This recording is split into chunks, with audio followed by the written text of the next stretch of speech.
નમસ્કાર મિત્રો, chapter number 14 standard 12 chemistry એમાં છેલ્લે કાર્બોહાઈડ્રેટ સુધી આપણે ભણ્યા હતા. છેલ્લા લેક્ચરમાં કાર્બોહાઈડ્રેટની પૂર્ણાહુતિ કરી હતી અને જુદા જુદા કાર્બોહાઈડ્રેટ એના વર્ગીકરણ પ્રમાણે મોનોસેકેરાઇડ, ઓલિગોસેકેરાઇડ, એમાં પર્ટિક્યુલર આપણે ડાયસેકેરાઇડ ઉપર ભણ્યા હતા અને પોલીસેકેરાઇડ અને એના બંધારણ દોરવાના અને એ બધું વર્ક તમને આપ્યું હતું. હવે કાર્બોહાઈડ્રેટનો અધ્યાય પૂરો થયા પછી જૈવિક અણુઓવાળા પાઠની અંદર પ્રોટીન વિશે આપણે ભણીએ છીએ.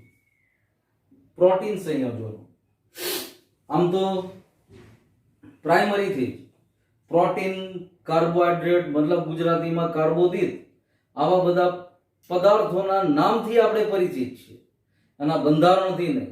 શરીરમાં આવા બધા પદાર્થો આપણા પોષણક્ષમ આહારના કારણે ઉત્પન્ન થાય છે. ઉદાહરણ તરીકે પ્રોટીન ચીઝ, દૂધ, માખણ, માછલી, કઠોળ આવા ખાદ્ય પદાર્થોમાંથી પ્રાપ્ય બને છે. કાર્બોહાઈડ્રેટ તો કે જવ, ઘઉં આવા ધાન્યોમાંથી મળે છે. તો પ્રોટીન ખરેખર આલ્ફા એમિનો એસિડનો પોલિમર છે, જેની અંદર આલ્ફા એમિનો એસિડના અનેક અણુ આવેલા છે.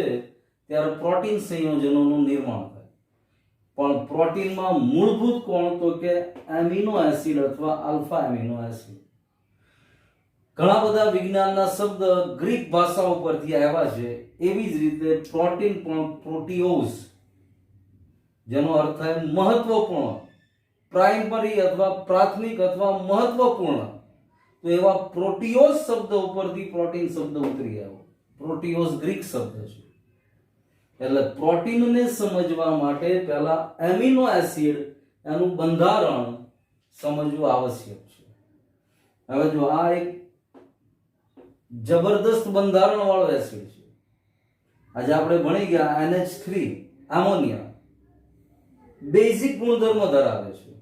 ભલે નિર્બળ પણ છે તો base. Acetic acid CH3COOH acidic ગુણધર્મ ધરાવે છે. હાઇડ્રોક્લોરિક એસિડ, સલ્ફ્યુરિક એસિડ એની સરખામણીમાં નિર્બળ છે, સંપૂર્ણ આયનીકરણ પામી નથી શકતો. પણ એમિનો એસિડનું બંધારણ જુઓ તમે તો સૌથી પહેલા હું CH3COOH લખું છું, મતલબ એસિટિક એસિડ.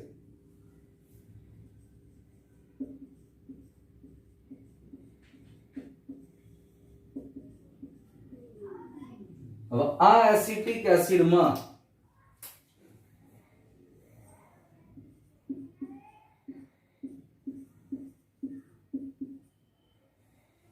મિથાઇલ સમૂહ ઉપર રહેલા બે હાઇડ્રોજન એનું વિસ્થાપન થઈ એકની જગ્યાએ R અને બીજાની જગ્યાએ NH2 આ લાગે ત્યારે આ એમિનો એસિડનું બંધારણ થઈ ગયું. અહીંયા R એટલે જુદા જુદા ક્રિયાશીલ સમૂહો અહીંયા જોડાતા જાય, પણ આ ફિક્સ છે. CH COOH CH ની સાથે CH વાળા જ કાર્બનની સાથે બીજી સંયોજકતા એમાઇન થી અથવા NH2 થી. તો આ એમિનો એસિડનું બંધારણ થઈ ગયું. અહીંયા આલ્ફા, બીટા, ગેમા આવી રીતના એમિનો એસિડ બનતા જાય. આ આલ્ફા એમિનો એસિડ છે. એટલે RCH NH2COOH. હવે એમિનો એસિડના નામકરણમાં પણ ગ્રીક ભાષા અને જેમાંથી એમિનો એસિડ પ્રાપ્ય બન્યા છે એના આધારે રૂઢિગત નામ ચાલ્યા આવે છે. દાખલા તરીકે ગ્લાયસિન નામનો એમિનો એસિડ. તો ગ્લાયસિન મીઠા સ્વાદ વાળો અથવા સ્વીટ ટેસ્ટ વાળો છે. ગ્રીક ભાષામાં ગ્લાયકોઝ,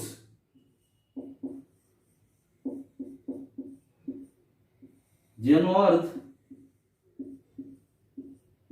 મીઠું, નોટ એ ખારું. મીઠું એટલે સોલ્ટ ના સમજતા, સ્વાદે મીઠું, સ્વીટ ટેસ્ટ, તો એની ઉપરથી ગ્લાયસિન શબ્દ ઉતરી આવ્યો. ચીઝને ગ્રીકમાં ટાયરોસ કહેવાય, તો ચીઝમાંથી ટાયરોસિન નામનું પ્રોટીન મળી આવે છે. એટલે આવી રીતે આનું નામકરણ થાય છે. પણ ઘણા બધા પ્રોટીન્સ છે. નંબર ઓફ આપણને આપણી ટેક્સ્ટ બુકની અંદર ટેબલ નંબર 14.2 એમાં અમુક પ્રોટીનની વિગત આપી છે. વિગત એટલે એનું નામ, ક્રિયાશીલ આર સમૂહ છે, તો આર ની જગ્યાએ કયો ભાગ લાગશે અથવા કયું વિશિષ્ટ લક્ષણ જોડાશે અને એના આધારે પ્રોટીનનું નામકરણ થાય. હવે પ્રોટીનનું નામકરણ થોડુંક વિશિષ્ટ છે. ભલે ગ્લાયસિન, એલેનાઇન, વેલિન આ બોલીએ આપણે, પણ એને આવી રીતે પણ ત્રિઅક્ષરી સંજ્ઞામાં અથવા એક અક્ષરી સંજ્ઞામાં પણ લખવામાં આવે છે. દાખલા તરીકે ગ્લાયસિન, તો અહીંયા આર ની જગ્યાએ માત્ર H જ હોય, that means CH2 NH2 COOH. તો આ ગ્લાયસિન નામના એમિનો એસિડનું બંધારણ થઈ ગયું.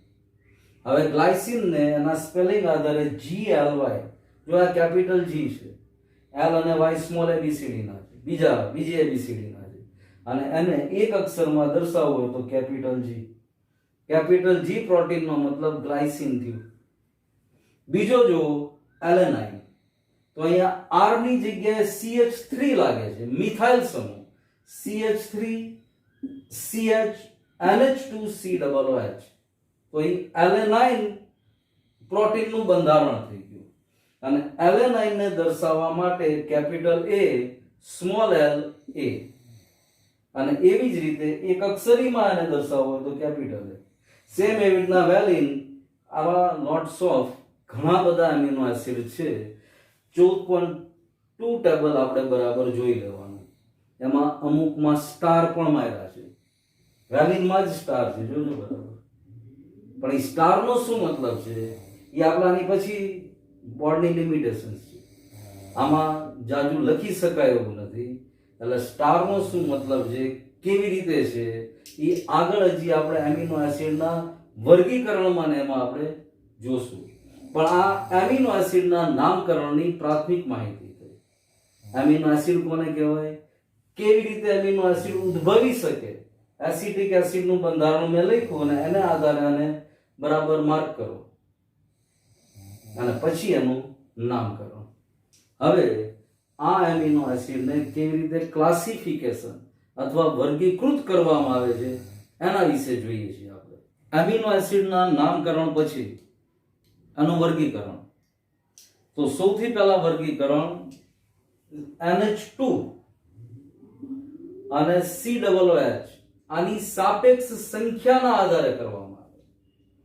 જો NH2 ની સંખ્યા COOH ની સાપેક્ષે વધારે હોય તો સ્વાભાવિક જે બેઝિક એમિનો એસિડ બની ગયો, અને NH2 ની સાપેક્ષે કાર્બોક્સિલિક સમૂહ COOH ની સંખ્યા વધારે હોય તો એસિડિક એમિનો એસિડ બની ગયો. અને જો બંનેની સંખ્યા સમાન હોય NH2 અને COOH તો સ્વાભાવિક છે તટસ્થ એમિનો એસિડ બની ગયો. એટલે પહેલું જ વર્ગીકરણ તમે જુઓ તો અહીંયા બેઝિક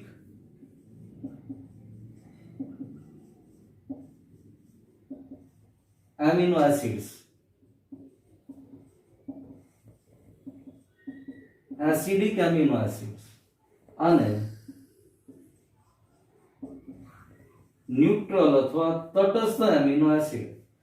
સિમ્પલ વસ્તુ છે. બેઝિક નો મતલબ NH2 ની સંખ્યા COOH ની સાપેક્ષે વધારે છે તો બેઝિક ગુણધર્મ ધરાવશે.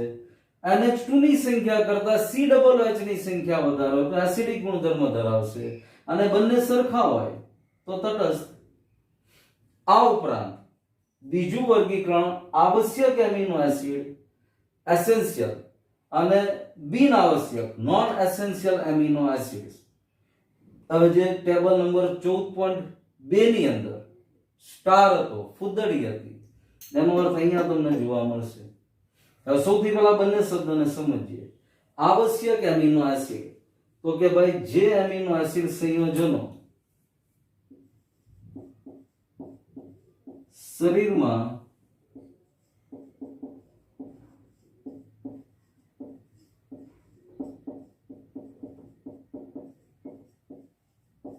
આપણા બોડીની અંદર આ પ્રોડ્યુસ થઈ શકતા નથી, સિન્થેસિસ થઈ શકતા નથી, આને આપણે આહાર દ્વારા જ લેવા પડે છે.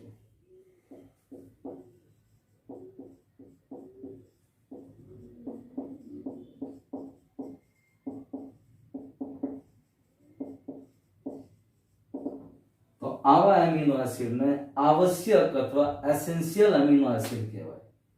અને જે એમિનો એસિડનું સિન્થેસિસ સંશ્લેષણ આપણા શરીરની અંદર જ થાય,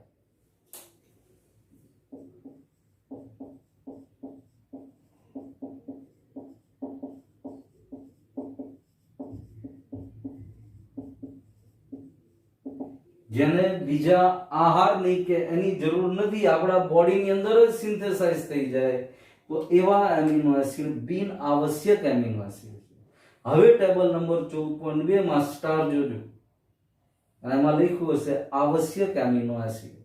તો જે સ્ટાર કરેલા એમિનો એસિડ છે કે જે આપણે બહારથી આહાર દ્વારા આપણા શરીરમાં લેવા પડે છે, અને બધા જ એમિનો એસિડ આપણા શરીરના બંધારણ સાથે, આપણા વૃદ્ધિ વિકાસ સાથે કોઈને કોઈ રીતે સંકળાયેલા છે. આ ઉપરાંત એમિનો એસિડનું બંધારણ અહીંયા જુઓ, અને હવે અહીંયા જુઓ. ઝીટર આયન શબ્દ એકવાર આપણી સામે આવી ગયો છે.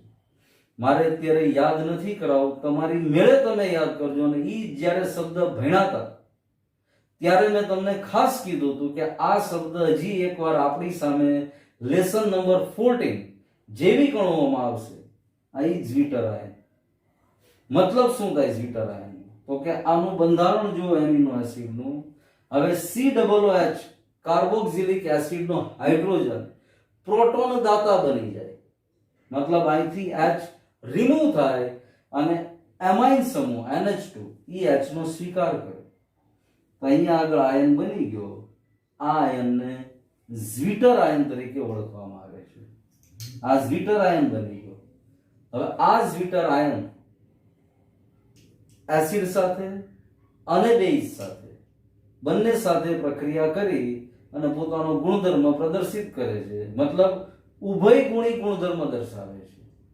ઉભયગુણી ગુણધર્મ કેમિસ્ટ્રીની અંદર તમે મતલબ સમજી ગયા છો. આની પહેલા પણ 11th ની અંદર પણ આ શબ્દ આવ્યો હતો કે ભાઈ જે એસિડની સાથે પણ પ્રક્રિયા આપી શકે અને બેઝની સાથે પણ પ્રક્રિયા આપી શકે, તો એવા પદાર્થો ઉભયગુણી ગુણધર્મ ધરાવે છે એવું કહેવાય. અને એ જ વસ્તુ અહીંયા ઝ્વિટર આયન પણ કરે છે. ઉપરાંત એમિનો એસિડ પ્રકાશ ક્રિયાશીલતા પણ દર્શાવે છે, એક અપવાદ ગ્લાયસિન સિવાય. કારણ કે ગ્લાયસિનનું બંધારણ જુઓ તો અહીંયા H લાગી જશે, અહીંયા H લાગી જશે ને કાર્બનની સાથે બીજો H અહીંયા જોડાશે, એટલે બે બાજુ H છે, એટલે કાર્બનની ચારે ચાર સંયોજકતા અલગ અલગ પરમાણુથી ગ્લાયસિનમાં જોડાયેલી નથી. પણ ગ્લાયસિન સિવાયના જેટલા એમિનો એસિડ પકડો, ગ્લાયસિન પછી જુઓ ટેબલમાં એલેનાઇન આપણે જોયું હતું. એલેનાઇન નો મતલબ અહીંયા CH3 લાગે, CH3 C NH2 નીચે હાઇડ્રોજન અને COOH, એટલે આખો જ અસમ કાર્બન બની ગયો વચ્ચેનો, અને પરિણામે એ પ્રકાશ ક્રિયાશીલતાનો ગુણધર્મ પણ દર્શાવે. ઉપરાંત કેપિટલ D કેપિટલ L કાર્બોહાઈડ્રેટમાં બંને સંકેતો વિશે આપણે સમજી ગયા હતા. કાર્બોહાઈડ્રેટમાં હાઇડ્રોક્સિલ સમૂહ OH ની પોઝિશનના આધારે D અને L નક્કી કરતા હતા. આમ અહીંયા એમિનો એસિડમાં OH નહીં પણ NH2 એમાઇન સમૂહના આધારે નક્કી કરવાનું કયો વિન્યાસ છે, D છે કે L છે. કુદરતમાંથી મળતા મોટા ભાગના એમિનો એસિડ L વિન્યાસ ધરાવે છે, મતલબ NH2 ડાબી બાજુ તરફ ગોઠવાયેલો હોય છે. એટલે આ સંકેત પદ્ધતિનો આના બંધારણને સમજવા માટે પણ ઉપયોગ થાય છે. કેપિટલ D કેપિટલ L અને પ્રકાશ ક્રિયાશીલતા દર્શાવે છે, મતલબ સ્મોલ ડી પણ જોડાયેલો છે, સ્મોલ એલ પણ જોડાયેલો છે, ડેક્સ્ટ્રો અને લીવો. ધ્રુવીભૂત પ્રકાશનું કોણાવર્તન કઈ બાજુ આપે છે, ડાબી બાજુ કે જમણી બાજુ, એના આધારે ડી અને એલ પરિભ્રમણ નક્કી થાય.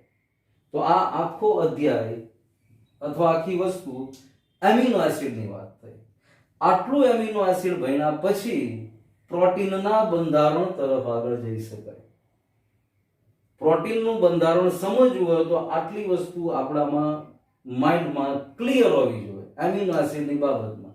કારણ કે આ વાક્ય હજી મેં બોર્ડ ઉપર રહેવા જ દીધું છે. એમિનો એસિડના પોલિમર પ્રોટીન છે. વધારે સારી રીતે બોલવું હોય તો આલ્ફા એમિનો એસિડના પોલિમર પ્રોટીન સંયોજનો છે. એટલે આટલી વસ્તુ આપણે ભણ્યા પહેલા એમિનો એસિડ વિશે. એમિનો એસિડનું બંધારણ, એસિટિક એસિડને દોરી અને એનું બંધારણ સહેલાઈથી મગજમાં ઉતારી શકાય. કારણ કે એમિનો અને એસિડ એક બેઝિક સ્વભાવ ધરાવતો ક્રિયાશીલ સમૂહ અને એક એસિડિક સમૂહ ધરાવતો ક્રિયાશીલ સમૂહ. બીજું, એનું નામકરણ કેવી રીતે કરવામાં આવે છે. ત્રીજું, એનું વર્ગીકરણ કેવી રીતે કરવામાં આવે છે.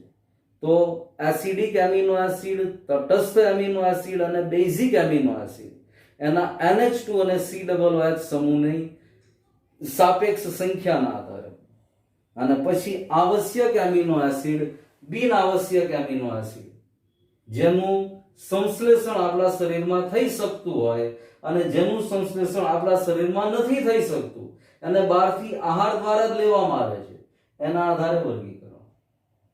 ઝ્વિટર આયન અને પરિણામે ઉભયકોણી ગુણધર્મ પણ જોવા મળે છે. અને છેલ્લે ઝ્વિટર આયન પછી કેપિટલ ડી અને કેપિટલ એલ સંકેતના આધારે એમિનો એસિડ NH2 ની પોઝિશન કઈ તરફ છે, ડાબી કે જમણી, એના આધારે ડી અને એલ નક્કી થાય. આટલું સમજ્યા પછી હવે આપણે પ્રોટીનના બંધારણ અને એના વર્ગીકરણ તરફ જઈશું. એમિનો એસિડ પછી હવે પ્રોટીનનું બંધારણ અને પ્રોટીન વિશે સમજીએ.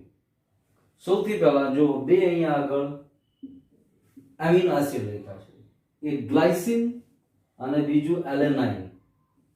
Glycine NH2CH2COOH, alanine NH2CH3COOH. હવે આ બંને વચ્ચે પ્રક્રિયા થઈ -H2O, પાણીનો એક અણુ છૂટો પડે અને H2N CH2. પાણીનો અણુ કેવી રીતે છૂટો પડ્યો? COOH અને H2N, આની વચ્ચે પ્રક્રિયા થઈ અને પરિણામે ત્યાંથી પાણી છૂટું પડ્યું અને CONH એમાઇડ ક્રિયાશીલ સમૂહ ધરાવતું સંયોજન બની ગયું. બાકી બધું એઝ ઇટ ઇઝ રહેશે. જુઓ, CH3COOH. હવે બે એમિનો એસિડની અરસપરસ પ્રક્રિયા થઈ, પાણીનો અણુ છૂટો પડ્યો અને પરિણામે CONH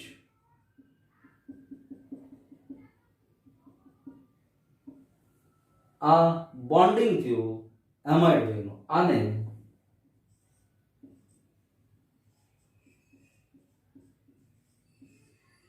પેપ્ટાઇડ બંધ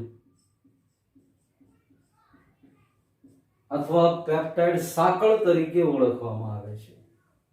અને આ બન્યો એ ડાઇપેપ્ટાઇડ બન્યો કે જેની અંદર બે એમિનો એસિડ છે. આનું નામ પણ આ બંનેના આધારે જ નક્કી થાય. ગ્લાયસિન અને એલેનાઇન, તો આનું નામ ગ્લાયસિલ એલેનાઇન છે. ડાઇપેપ્ટાઇડ.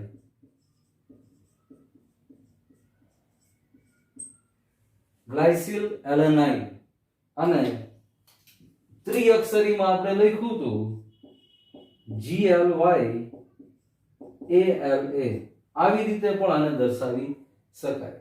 પણ સમજવાનો મતલબ આપણો આટલો છે. ડાયપેપ્ટાઇડનો મતલબ શું?